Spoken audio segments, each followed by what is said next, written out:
कौशल को एक मंच प्रदान करने के लिए शिक्षा विभाग द्वारा अर्धवार्षिक अथवा वार्षिक तौर पर एक मेगा इवेंट का आयोजन किया जाए। इस इवेंट में विभिन्न प्रकार की प्रतियोगिता का आयोजन हो, यथा क्विज, निबंध, भाषण, वाद विवाद, क्रॉसवर्ड आदि। देखिए, ये सुझाव बड़ा अच्छा है और यूजुअली जो अन्य एजेंसीज आयोजित करती है ओलंपियाड करके, तो हम लोग इस ओलंपियाड की प्रथा को फिर शुरू करेंगे और विशेषकर मैथ्स ओलंपियाड, साइंस ओलंपियाड है।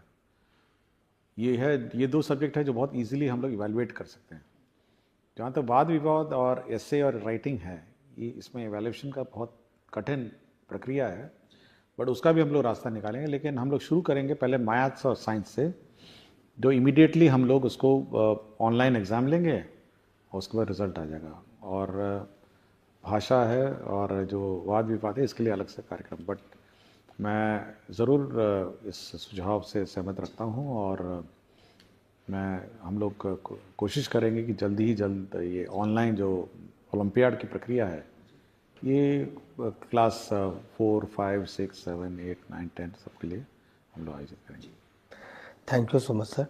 एक बच्ची प्रिया कुमारी जो 7वीं में पढ़ती है, उत्क्रमित मध्य विद्यालय धर्मपुर नालंदा से है। इसने सवाल पूछा है सर कि स्कूल का संचालन फुल डे है, जिसके कारण यूनिफॉर्म की सफाई, स्कूल बैग, जूतों की सफाई एवं बाल और नाखून की कटाई का पर्याप्त समय नहीं मिल पाता है, जिसके कारण कभी कभी गंदा यूनिफॉर्म या नहीं सूखने के कारण गीला यूनिफॉर्म ही पहनकर स्कूल जाना पड़ता है। क्या शनिवार को स्कूल का संचालन पूर्व की बात ही हाफ डे नहीं हो सकता है? देखिए, हाफ डे का तो समस्या है, क्योंकि आरटी में हमको एक सप्ताह में कितने घंटे पढ़ाना है निर्धारित है। और यदि बच्ची को ये समस्या है, ये समझता हूँ, क्योंकि जब भी मैं किसी विद्यालय में जाता हूँ तो बच्चा बोलता है कि मैं पूछता हूँ कि क्यों यूनिफॉर्म नहीं हुआ? सर वो गीला हो गया, पीछने के लिए डाल दिया जी। तो ये समय समय पर कौन पीछने के लिए डाला है और कौन जानबूझ के यूनिफॉर्म में नहीं आया है, इसका हमेशा डाउट रहता है। तो अगर धोने का ही समस्या है, पीछने का ही समस्या है, तो हम शनिवार को कम से कम एक दिन नॉन यूनिफॉर्म डे रख सकते हैं। हेड मास्टर ये अपने स्तर पर ये डिसाइड कर सकते हैं कि शनिवार को नॉन यूनिफॉर्म डे रखें, जब बच्चे की माता या सब लोग अपना कपड़े धुलाएंगे और 2 दिन में तो सूख जाएगा, प्रेस भी हो जाएगा, और मंडे को फिर 5 दिन यूनिफॉर्म रखेंगे। तो 1 दिन की छूट हम लोग हेडमास्टर को छोड़ देते हैं। अच्छा जी, ठीक है ना, ताकि हेडमास्टर अपने डिसाइड करेंगे। क्योंकि हर चीज का हम लोग यहाँ पे अब गाइडलाइंस निर्धारण नहीं सकते हैं, तो ये इंडिपेंडेंस उसको दे देंगे। तो लिख देंगे कि भाई, लेकिन ये जरूर है कि अगर 1 दिन की छूट दी है तो 5 दिन फिर यूनिफॉर्म होना चाहिए जी। तो ऐसा ना हो कि फिर ट्यूसडे कह देगा पीछने के लिए भेज दिए हैं और वेडनेसडे भी कर देगा। तो ये थोड़ा, या तो आप डिसिप्लिन 7-6 दिन रखिए, या फिर आप 1 दिन नॉन यूनिफॉर्म दे दें। बाकी प्राइवेट स्कूल में भी ऐसे ही है जी। 1 दिन वो टी शर्ट पहन के आते हैं और अन्य ड्रेस पहन के आते हैं, तो हम लोग भी कर सकते हैं जी। एक सुरभि सिंह है, इनका सवाल है, क्या केंद्रीय विद्यालय और निजी विद्यालयों की तरह बिहार के सरकारी विद्यालयों में भी दिसंबर जनवरी महीने में बच्चों और शिक्षकों को ठंड की छुट्टी दी जाएगी? देखिए, इस बार हम लोग समर वेकेशन का टाइम निर्धारित कर देंगे और बिल्कुल स्पष्ट डेट से, मतलब इस तारीख से इस तारीख तक हम लोग दिसंबर में निर्धारित कर देंगे, ताकि सभी जो भी टीचर हैं अपना समर वेकेशन प्लान कर सकें पूर्व से। उस दिन उस पीरियड में कोई क्लासेस नहीं चलेंगी जैसे पूर्व में चलती थी, और पूरी छुट्टी रहेगी उस समर वेकेशन में। टीचर अपना जाएं, घूमें, यहाँ जाना जाएं। बहुत सारे टीचर्स अन्य राज्यों से भी आए हुए हैं, तो अपने घर जाएंगे जी। और समर वेकेशन के पूर्व केवल इतना ही हम लोग टीचरों से अनुरोध करेंगे कि समर वेकेशन में आप बच्चों को होमवर्क देंगे, समर होमवर्क देंगे और प्रोजेक्ट वर्क देंगे। जैसे प्राइवेट स्कूल में होता है ना कि आप एल्बम बना के लाइए, अपने गांव में कौन कौन पत्ते हैं, कौन कौन फूल हैं, या कौन कौन जानवर के चित्र हैं, तो एक कुछ होमवर्क जो है वो आप समर वेकेशन में देंगे, लेकिन क्लासेस नहीं होंगी जी। तो ये बिल्कुल हम लोग इस बार दिसंबर में ही पूरे साल का कैलेंडर निकालें जी। जहां तक इस विंटर के हॉलीडेज की बात है, तो बिहार में जो मौसम का जो रुख रहता है, एक समय होता है जब वैसे ही ऑटोमेटिकली डिजास्टर मैनेजमेंट में छुट्टियां डिक्लेयर हो जाती हैं जी। और ये शक्तियां हम लोगों ने डीएम को दी हुई है कि डीएम अपने आप छुट्टी जब अधिक ठंड हो जाती है डिक्लेयर कर दीजिए, तो विंटर वेकेशन वैसी हो जाती है जी। तो समर हम लोग फिक्स कर देंगे और वो भी हम लोग इस बार टाइमिंग देख लेंगे कि कब अधिक गर्मी है, कब है, क्या है, और उसी अनुसार लास्ट ईयर का जो टेम्परेचर ट्रेंड रहा है उसी के अनुसार उसको मैच करके हम लोग समर वेकेशन देंगे। और विंटर तो ऑब्वियसली पता ही है कि कब ठंड होती है जी। और डीएम लोग ऑथराइज है। Thank you sir. एक बीपीएससी की टीआरई 1 की शिक्षिका है ऋतु राज, प्राथमिक विद्यालय पांचगाछी टेढ़ागाछ किशनगंज से। इनका सवाल है कि शिक्षा को रुचिपूर्ण और बहुआयामी बनाने के लिए स्कूलों में स्मार्ट कार्ड, स्मार्ट बोर्ड या प्रोजेक्टर उपलब्ध करवाने के बारे में भविष्य का क्या प्रावधान हो सकता है। एनिमेटेड पाठों का समावेश छात्रों का ध्यान आकर्षित करती है, जिससे गतिशील शिक्षण वातावरण बनता है और सीखना दिलचस्प और बहुआयामी होता है। देखिए, हम लोगों ने बिल्कुल किसी टीचर को रोका नहीं है। आप 42 इंच का टीवी खरीद लीजिए और अपना क्लास चलाइए जी। और जो सरकार जो शिक्षा का कोष उनका है, जो राशि है, विकास मत है, आप खरीद लीजिए, मना नहीं किया। बाजार में अपना लोकल में जाइए, टीवी खरीद लीजिए, यूएसबी पेन ड्राइव लगाइए, काम क्लास चला लीजिए। तो ये हम लोगों ने किसी को नहीं रोका। तो जिसको जहां जगह मिले, टीवी लगाना हो, प्रोजेक्टर खरीदना, अपना खरीद लेना। तो 50,000 से नीचे आता है टीवी जी। बड़ा बड़ा टीवी आता है, गांव में मिलता ही है, सब घरों में टीवी है। तो ये हेडमास्टर पर निर्भर है और स्कूल का मैनेजमेंट पर निर्भर है कि वो कैसे संचालन करे। हम लोगों ने किसी प्रकार का कोई रोक नहीं लगाया है। और जहां तक राज्य स्तर की बात है, हाँ, हम लोग कोशिश कर रहे हैं कि सब जगह स्मार्ट क्लासेस लगे, स्मार्ट बोर्ड लगे, बट मल्टीमीडिया टीचिंग जो टीवी के माध्यम से होती है वो तो खुद ही कर सकते हैं। जी। एक प्रेम प्रकाश मिश्रा जी हैं, अध्यापक टीआरई 1 के हैं, उर्दू प्राथमिक विद्यालय मदनपुर औरंगाबाद में है। इनका सर सवाल है कि उर्दू विद्यालय में सामान्य शिक्षक के पदस्थापन के कारण बच्चों को पढ़ाने में बहुत परेशानियां आती हैं, क्योंकि सारी पुस्तकें उर्दू में हैं, हिंदी और अंग्रेजी छोड़ के, और उर्दू न आने के कारण गूगल ट्रांसलेट का उपयोग करना पड़ता है, जिसमें कई बार बहुत परेशानियों का सामना करना पड़ता है। क्या विभाग इस पर कुछ विचार करना चाहेगी कि उर्दू विद्यालय में पदस्थापित सामान्य शिक्षक का ट्रांसफर या प्रतिनियुक्त किसी अन्य हिंदी विद्यालय में हो सके? देखिए, उर्दू विद्यालय में जैसे कि खुद ही कह रहे हैं कि सब सब्जेक्ट्स उर्दू नहीं है, कुछ हिंदी और इंग्लिश है और कंप्यूटर भी है जी। तो जो सब्जेक्ट्स इनके उर्दू से संबंधित नहीं है वो तो पढ़ा ही सकते हैं जी। लेकिन एक बार रिव्यू कर लेंगे कि कितने उर्दू टीचर हैं, कितने ये हैं, हिंदी टीचर उर्दू स्कूल्स में हैं। बट जो नॉन उर्दू नोइंग टीचर हैं, कम से कम जो गैर उर्दू सब्जेक्ट्स हैं जी, कंप्यूटर है, उस मतलब कुछ साइंस है, ये सब पढ़ा ही सकते हैं जी। बट ये हम लोग मिसमैच जो हो गया है ये एक बार चेक कर लेंगे जी। Thank you sir. क्या ये विनय स्कूल शिक्षक है सीवान से, क्या अब कक्षा 8वीं और 10वीं के बच्चों को मुख्यमंत्री बिहार दर्शन योजना के द्वारा भ्रमण नहीं कराया जाएगा? क्या बच्चों को अपने से ही कहीं भ्रमण के लिए ले जाया जा सकता है? यदि हाँ, तो इसके लिए क्या करना होगा? देखिए, ये कंपलसरी है।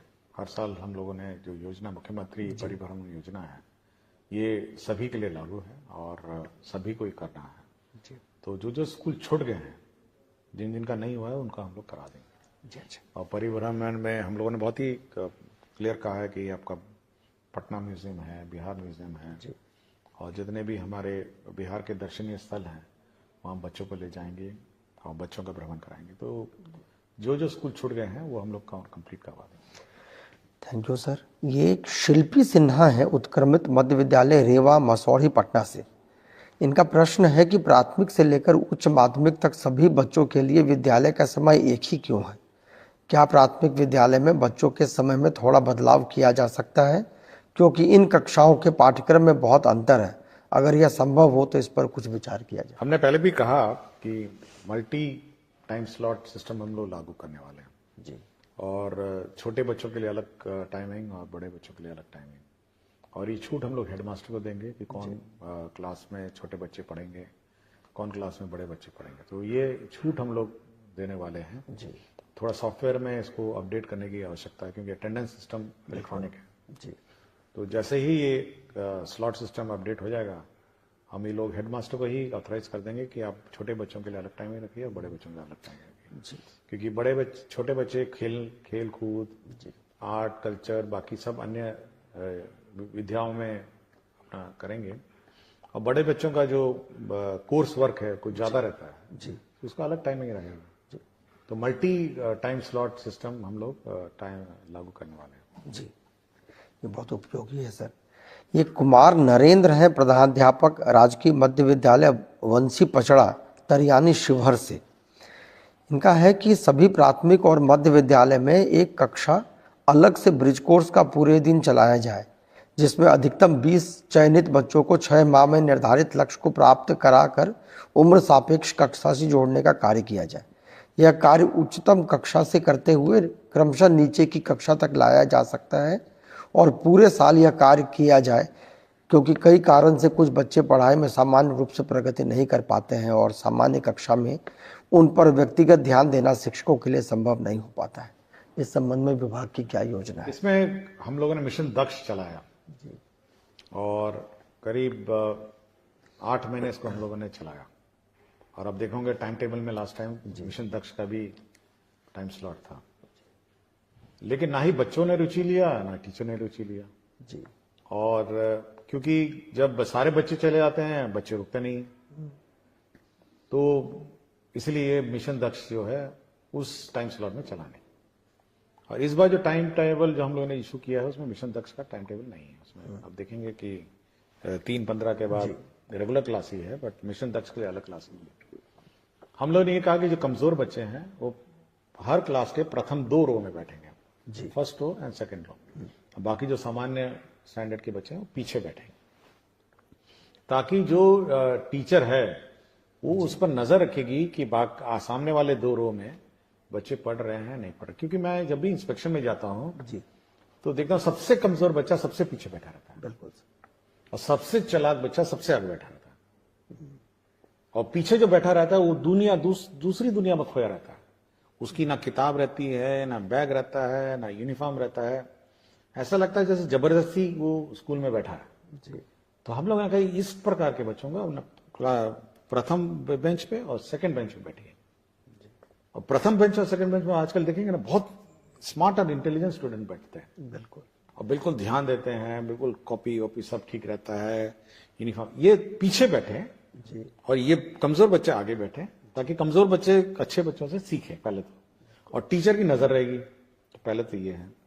दूसरा हम लोग ये व्यवस्था भी करने जा रहे हैं, जो हमारे स्कूल्स हैं ये 4-4:30 बजे खाली हो जाते हैं, 5 बजे तक तो स्कूल लॉक हो जाता है।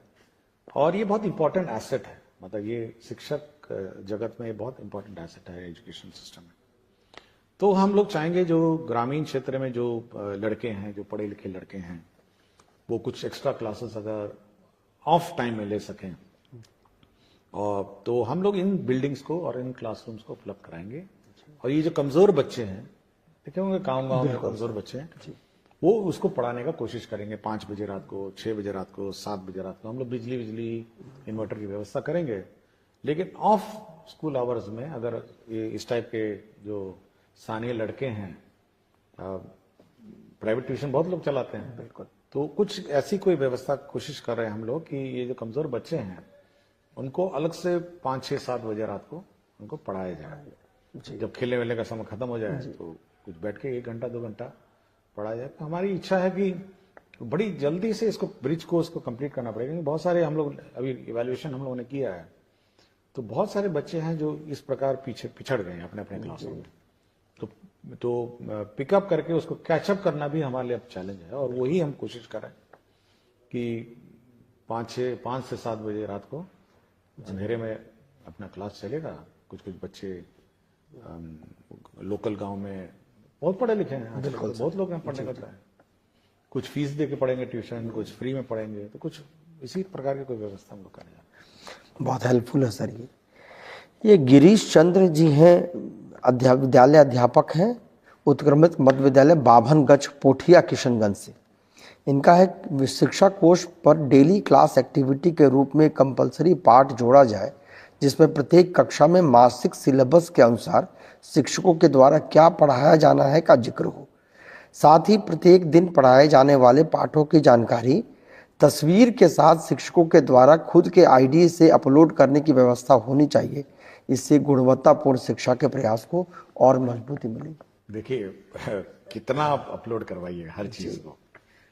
देखिए हम हमेशा चाहते हैं कि शिक्षक जो है मोटिवेटेड और अपनी स्वेच्छा से इंडिपेंडेंस। जितना आप कहिएगा कि इधर जा रहे हैं तो वो भी अपलोड करिए, उधर जा रहे हैं अपलोड करिए, ये भी करिए तो अपलोड करिए, तो भाई ये तो आपको लोकल स्थानीय व्यवस्था है और हेडमास्टर और टीचर की कमेटी का व्यवस्था है।